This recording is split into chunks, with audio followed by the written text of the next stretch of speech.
Edward of Woodstock, remembered as the Black Prince, embodied the ideal of the medieval warrior noble. Chivalrous, commanding, and deadly in battle. Though he never became King of England, his reputation as a soldier and symbol of knighthood endured long after his death. Born in 1330 into the house of Plantagenet, he was the eldest son of King Edward III and Philippa of Hainault.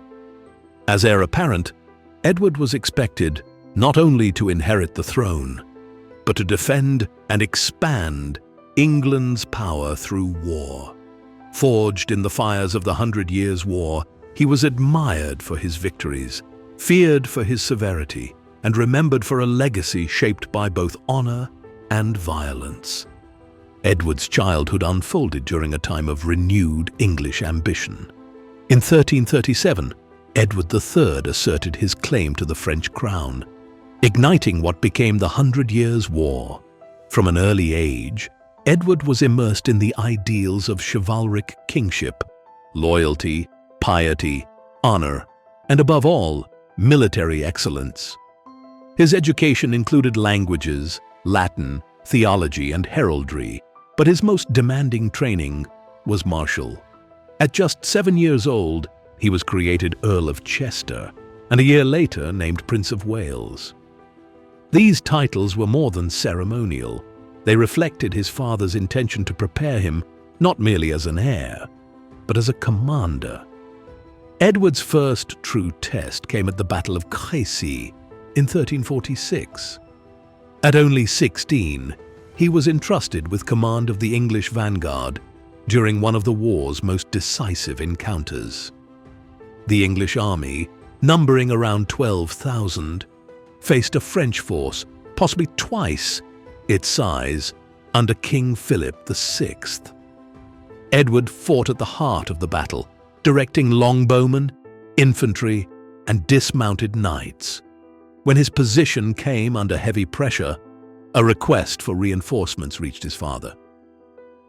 Edward III famously replied, "Let the boy win his spurs." The English victory was overwhelming. French losses were immense, and the disciplined use of the longbow proved decisive. Edward emerged from Crecy as a proven battlefield leader. After Crecy, Edward took part in the prolonged siege of Calais, which ended in English victory after 11 months. The city became a crucial English stronghold on the continent, remaining under English control until 1558.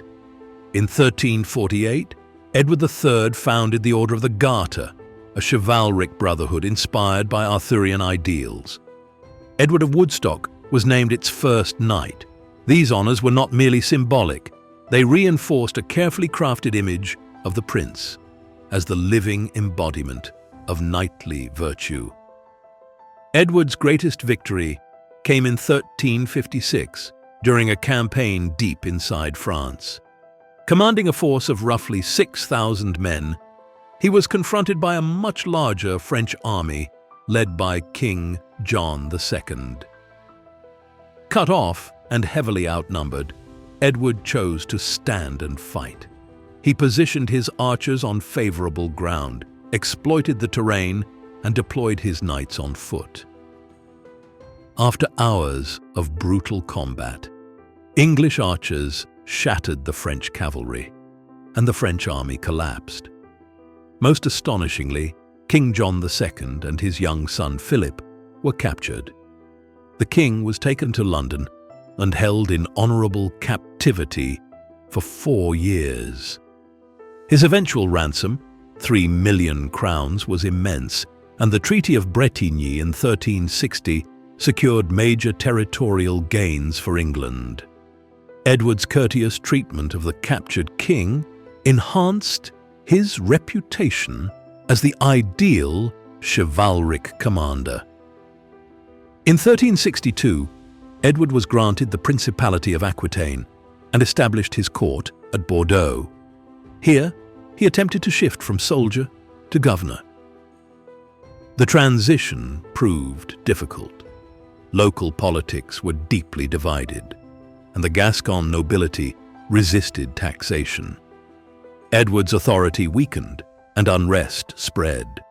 His position deteriorated further after his costly involvement in the affairs of Castile. Edward intervened in support of Pedro I of Castile, known as the Cruel, against his rival Henry of Trastamara. Although Edward won a decisive victory at the Battle of Nájera in 1367, the campaign was disastrous in other respects. It drained his finances and exposed his army to disease, with lasting consequences for the prince himself. Edward's health collapsed soon after. Chroniclers describe severe weight loss, exhaustion, and persistent illness. The exact cause remains unknown, with modern theories ranging from dysentery to tuberculosis or chronic inflammatory disease. Whatever the cause, it marked the irreversible decline of one of England's greatest warriors. Despite his failing health, Edward led a punitive expedition against Limoges in 1370 after the city defected to the French. The city was stormed and sacked. Contemporary chronicler Jean Froissart claimed that up to 3,000 civilians were killed, though modern historians believe this figure may be exaggerated. Even so, the event damaged Edward's reputation. The prince, once praised for restraint and honor, was now associated with vengeance and brutality. Edward returned to England in 1371, physically broken and increasingly sidelined from power. Though largely withdrawn from public life, he remained involved in court politics. In 1376, he supported parliamentary reforms aimed at curbing corrupt court factions, marking his final act of political influence.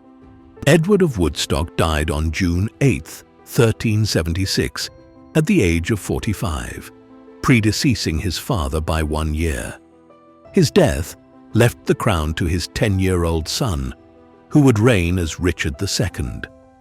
Edward was buried in Canterbury Cathedral near the shrine of Thomas Becket, a burial choice that emphasized both his piety and status. His tomb bears the inscription, "Such as thou art, sometime was I. Such as I am, such shalt thou be." The title Black Prince emerged only in the 16th century, and its origins remain uncertain. Some link it to his armor, others to his fearsome reputation. Despite never becoming king, Edward's legacy endured. Chroniclers like Froissart and modern historians, such as Jonathan Sumption, regard him as one of England's most gifted military commanders. Yet his life remains a contradiction, a prince who won glory, but not a crown, who embodied both the ideals of knighthood and its darker realities. Edward of Woodstock lived in an age where power was measured in blood and steel. He may never have ruled England, but his victories shaped a generation. He was the prince who might have been king. He was the Black Prince,